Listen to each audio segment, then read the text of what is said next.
You're listening to the Scotiabank Market Points podcast. I'm your host, Greg White.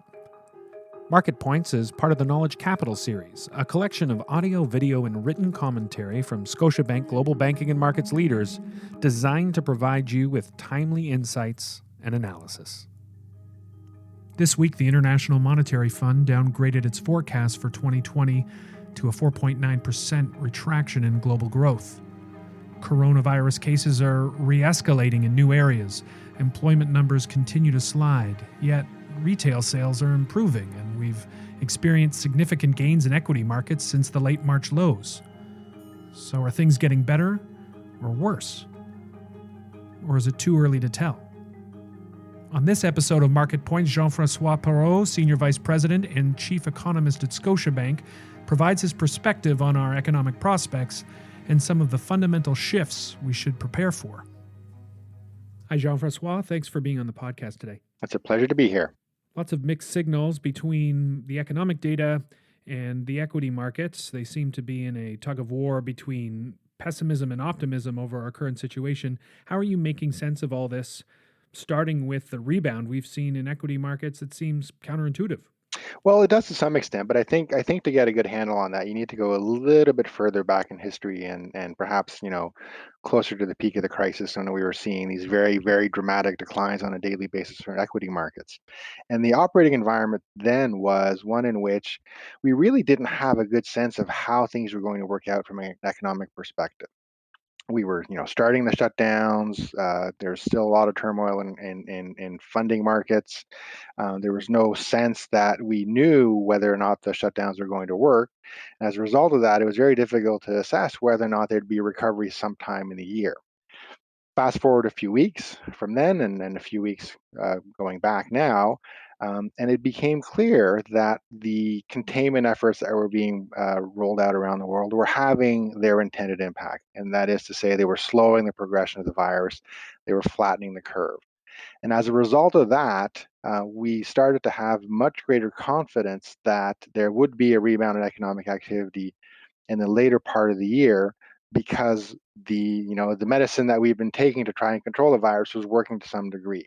So that's helps explain part of the rebound in equity markets. And of course, underlying all of this was tremendous amounts of liquidity that were being pumped in by central banks. Recently, the extent to which we've been able to maintain control of the virus is a little bit more questionable. We're seeing, obviously, in the southern U.S. and in the western U.S., a pretty significant increase in the number of cases. That goes beyond simply, those that are identified through more testing, and that, I think represents a pretty significant downside risk to the outlook. And I'm not sure markets have priced that in fully. Because markets are still reasonably buoyant, still, pretty optimistic about the outlook, and in some sense they're right to be that way. But there is, I think, mounting evidence that the downside risk associated with the virus in the second part of the year are, they're pretty clear, and perhaps we might have underestimated those a little bit. So given those downside risks, how can businesses then best prepare in this environment? I think the first thing to keep in mind is, nobody's really got a huge amount of confidence in their forecasts. And the reality is that we are still dealing with a tremendously uncertain outlook. I mean, we can make a good argument for a second half rebound and that continuing in 2021, but the reality is that the virus itself remains reasonably poorly understood, and that represents a big risk to the outlook. So, the point of departure is uncertainty is high, and it's going to remain high for quite a while. So firms have to adapt to that, and firms are adapting to that. But it means that, for instance, the return to normal kind of business conditions is probably going to be quite a lengthy thing. Maybe till late 2021 or early 2022, by the time we've got a sufficiently good handle on virus-related disruptions. By the time we kind of figured out, what other damage might have occurred in the economy as a result of this, whether firms are going to go bankrupt or not, or households are going to come back to the table. So it's just an environment where I think the focus is going to be on trying to set up businesses and business plans and strategies optimizing around a tremendously high level of uncertainty relative to what we might have been used to, just 3 months ago. If 2022 is a realistic possibility for return to normal, have central banks run out of runway room with respect to monetary policy? Would we just be looking at fiscal stimulus programs to carry us through this? Well, I mean, this is the kind of circumstance that is best designed for fiscal policy, anyways. So, I mean, I can get to the monetary policy issue in a second, but the reality is, the type of economic event that we're dealing with now basically requires financing to be provided directly to households and firms of some sort, whether it's a cash payment, whether it's a loan, and that, certainly in the Canadian context, is basically the job of the federal government or the provincial government. In the U.S., things are a little bit more mixed because there's this, the Federal Reserve has basically been doing fiscal policy as well in many ways. So there's this blending of what are traditional responsibilities or traditional kind of demarcations between the role of fiscal policy and monetary policy, which is kind of muddied the story a little bit in the U.S. But generally speaking, if we need further policy support down the line, if the virus comes back in the fall or something, I would imagine that the first line of response continues to be on the fiscal side because they effectively can, put money in people's pocketbooks right away and either help them manage their finances or help them continue spending to some extent. On the monetary policy side, you're right that in a lot of countries, the rate is basically as low as it's going to be from a policy perspective. So central banks have been kind of undertaking these unconventional approaches to various things, quantitative easing in some countries. Um, you know, Governor Polas didn't want to quite call it quantitative easing in Canada, but effectively quantitative easing in Canada as well. And here the idea is simply that if we do find ourselves needing more interest rate support, so more easier financing conditions, it's pretty clear that central banks, certainly North America, aren't going to take their policy rates negative. I mean, the governors of both central banks have been as clear as they can possibly be on that, including the new governor, Tiff Macklem in Canada. What's much more likely, I think, if policy support is required, it will be, a ramping up of quantitative easing. So a ramping up of measures by central banks designed to bring down interest rates up the curve. They're already very low, but they're not at zero, so they could go lower. And that would be, I think, probably secondary to more fiscal. But that's the kind of intervention I would see coming out of central banks, certainly in the North American space. Just more attempts at yield curve control than we've seen so far. On the consumer side of things, as we see people unemployed, not really being able to have disposable income to spend, and the government support essentially just providing basic basic requirements, money for basic requirements. Eventually, do you see a domino effect if this lasts too long, hitting businesses that up until now have been a little bit more resilient? It's certainly possible. We've seen, without any question, a very significant increase in unemployment rate in the unemployment rate in Canada. We've seen, roughly 8 million applicants for the Canada Emergency Response Benefit in Canada. So there clearly are lots of folks that have been affected by the virus from an employment perspective. There's no question about that. But the way the government support program has been designed for households has been really targeted. It's been pretty generous, and it's particularly generous for folks that are in the lower end of the income scale. So folks that are in the retail sector, folks that are in seasonal industries, food, accommodation, travel, and the income replacement rate for those folks is actually quite high. In fact, what we've seen partly as a result of this is the payments have been sufficiently high that deposits in banks have been rising. Obviously, it reflects some degree of consumption compression, but it does speak to the how extensive the government support is. Now, the question is, when is that government support going to be withdrawn, and is that going to leave households high and dry? And here, I think there's a view out there that the government is going to unwind things prematurely, and I don't subscribe to that view. I think if we find ourselves with still high unemployment rate in a couple of months, in a few months, I think you're going to see those employment benefits, emergency response benefits, remain active until we're well beyond this. And obviously that means it's expensive fiscally. But what I do think it means is that households are going to find that they are more supported by the government than perhaps they fear at this point in time will be the case. And that ultimately is great news from a household perspective. Now, obviously, we have seen declines in retail spending. There's no question about that. Part of that is because folks weren't allowed to leave their house for a while.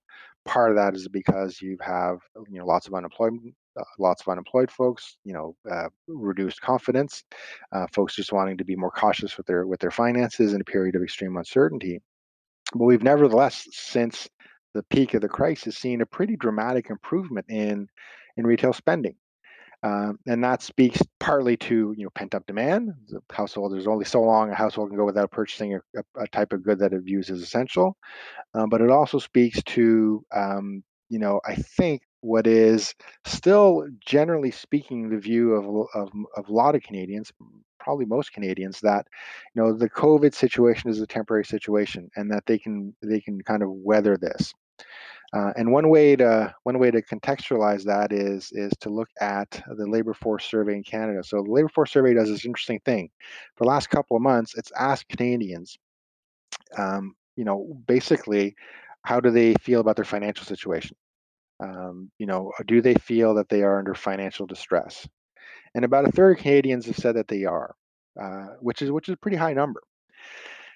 The thing with that, though, is if we go back to 2016 and another survey the StatsCan publishes on a multi-year basis every 4 years, I think it is, which basically asks households the same question. Households were back then saying about the same thing. About a third of households were saying they were in financial difficulty. So households have remained reasonably optimistic about their financial situation, despite what is clearly an extremely difficult economic environment. I imagine it's a extremely difficult environment for economists in general as well. Has this changed the way you forecast and how you look at economic problems? It absolutely has. I mean, econometricians or economists that use kind of empirical ways of forecasting essentially rely on history to draw out inferences about the future, right? So historical relationships matter, historical correlations matter, and you use those to, put a bit of context around your forecast. The reality that we're dealing with now is we are dealing essentially with a historical event. An event that is so large in terms of economic impact, an event that is so different in terms of policy response on the part of governments, that we have very little. Our historical toolkit is quite ill-equipped to help us, make sense of incorporate this in kind of a forward-looking forecast. So we find ourselves, going back into our history books a little bit more, looking at for instance, the Great Depression or periods of extreme economic turmoil, like, pandemics, natural disasters in some countries, to try and get a sense of how those individuals reacted in those types of circumstances. But it does mean that we find ourselves using a lot more judgment, a lot more gut feelings than we are used to, just because the nature of the economic threat that we are dealing with is basically medical in nature. It's biological in nature. Even the medical community doesn't have a great sense of how this is going to evolve, and if you don't have a great sense of how that's going to evolve, it makes it very difficult to put an economic forecast around that. So that's extremely different from past kind of approaches of forecasting. Now we've adapted in a lot of ways. Obviously, we're looking at medical information much more so than we used to in the past. Um, we are also looking at high frequency data much more so than we are doing in the past. So, for instance, Scotiabank, I mean, we are a very large Canadian financial institution. We have access to transactions data from our clients in all industries and all walks of life. And we can look to that data to give us a sense as to how we are evolving in real time, to give us, more comfort that, for instance, the track that we think that we're on is in fact the right track. And so there's an adaptation that's occurring in terms of the types of data that we incorporate in formal views to try and, triangulate as much as possible using as many different sources of information as we can to ensure that we're pretty confident that our view is on the right track, even though there's a huge amount of uncertainty around that. When you have been looking at things lately, are you anticipating then a permanent shift in some structural elements of our economy, labor force, for instance, and how can we adapt to the coming changes? Well, I mean, it's very clear that so one of the challenges in dealing with a shock like this is there's a demand element to it. So, folks will want to purchase less things and firms will invest less because they're worried about the outlook. And there's a supply element to this as well. So, folks will be more hesitant to work, for instance. Firms will be more hesitant to deploy capital. They may retool their plants. They may retool their production processes to value safety over efficiency or over capacity. So, this is unquestionably leading to what we call in economic terms a supply shock. And part of this is clearly on the labor side. So you've got things, for instance, like in the short run, perhaps because of the generosity of the employment response benefit, there are individuals who are basically, making roughly the same amount with the benefit than they would when they were working. And for those individuals, or for a fraction of those individuals, the idea that they would go to work and basically make the same amount of money they're making by staying at home is not particularly appealing. So, you can count some of those workers out of the labor force for a time. You can also think about workers that have young children who can't find daycare. And those workers, one of the family members is going to have to remain home and watch the children for a period of time, and that precludes them from coming back into the labor market. And of course, you've got folks that are just worried about the public health dimension of this all, and will take more time off and be a little bit more cautious in terms of their kind of workplace interactions, and that too represents a bit of a labor supply shock. So as a result of that, you're likely to have less people wanting to engage in labor force until we have much greater clarity, about a cure or a vaccine for the virus than we certainly saw pre-crisis, and that is going to make it a little bit more difficult for firms to go back to normal levels of operating activity, because if you don't have the labor, obviously there's limits to what you can produce. And the same thing is obviously occurring in the business side. I mean, there are industries where we can anticipate that demand for their particular goods is going to be affected for the foreseeable future, right? You can think of travel, obviously. You can think of some types of retailers. You can think of restaurants. You can take, barbers and hairdressers and things that require a fair amount of social interaction. Those are, that segment of our economy is probably going to be smaller for the next year or two than we're used to experiencing. And there's a question as to how how those industries kind of move forward in a post-COVID world, and whether or not we as Canadians or we as global citizens will have altered our consumption pattern in such a way that even post-COVID these industries have a bit of a hard time. When thinking about the bright side, uh, do you feel that technology played such a positive role in preventing what could have been a much more disastrous economic outcome? Absolutely. I mean, there's been a lot said about AI and the rise of robots and how that's going to, displace workers and the challenges of managing workers in that kind of environment.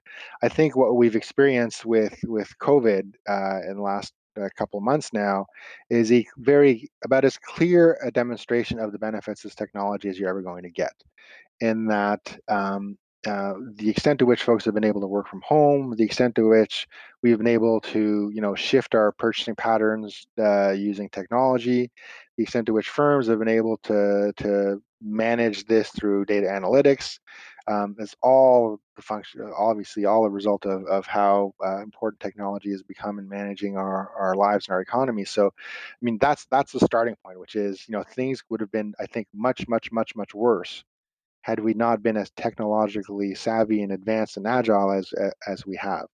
Now, of course, going forward, there still is going to be this concern that we're going to, technology will crowd out workers. It's been around for decades now, and it's going to continue to be the case for a while.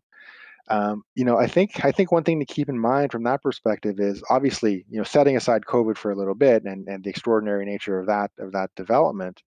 If you go back to surveys of small businesses over the last 2 years in Canada pre-COVID, the number one constraint that these firms were noting was lack of available labor. I mean, we had been running extremely tight labor markets in Canada, and the US as well, but even tighter in Canada, such that the lack of available labor was actually an impediment to business growth. And as a result of that, you obviously businesses were adapting partly by adopting technology. So as we think about this going forward, if we come back to a period of time where the labor market returns to historical levels of tightness, which is what we experienced over the last couple of years, which I don't think is unreasonable to expect, say, over the next year or so.